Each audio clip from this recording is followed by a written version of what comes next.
तो नमस्कार दोस्तों, आप सभी का फिर से एक बार और स्वागत है हमारे YouTube चैनल भोजपुरी पेज में। और मैं हूं आप सबका दोस्त भाई अजीत यादव।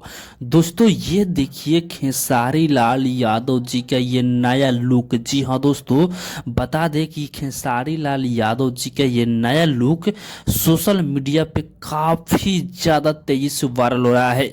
आपको बता दें कि खेसारी लाल यादव जी का इस तस्वीर को राइटर कृष्णा बेदर्दी जी ने शेयर किया है। और जब से कृष्णा बेदर्दी जी ने इस तस्वीर को शेयर किया है तब से ये तस्वीर काफ़ी ज़्यादा सोशल मीडिया पे वायरल हो रहा है। और दोस्तों बहुत सारे लोग पूछ रहे हैं कि क्या खेसारी लाल यादव जी का कोई फिल्म आने वाला है क्या। तो दोस्तों बता दें कि हो सकता है कि खेसारी लाल यादव जी का कोई नया फिल्म आने वाला हो, उसी फिल्म का ये पिक होगा। लेकिन मुझे पूरा कन्फर्म पता नहीं है।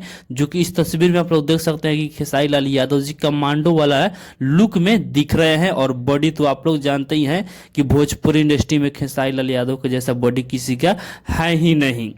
तो मतलब खेसारी लाल यादव जी के लुक बहुत ही जबरदस्त दिख रहा है, जो कि सोशल मीडिया पे काफ़ी ज़्यादा वायरल भी हो रहा है। तो बाकी दोस्तों आप लोग इसके बारे में क्या कहना चाहते हैं, अपना राय कमेंट बॉक्स में बताइएगा। और इसी के साथ हम इस वीडियो को समाप्त करते हैं। ये वीडियो अगर पसंद है तो इस वीडियो को लाइक शेयर कीजिएगा। बाकी अभी तक हमारे इस चैनल को सब्सक्राइब नहीं किए हैं तो सब्सक्राइब ही कर लीजिएगा, क्योंकि इस चैनल पर भोजपुरी इंडस्ट्री का हर एक अपडेट सबसे पहले आप सभी को मिलेगा।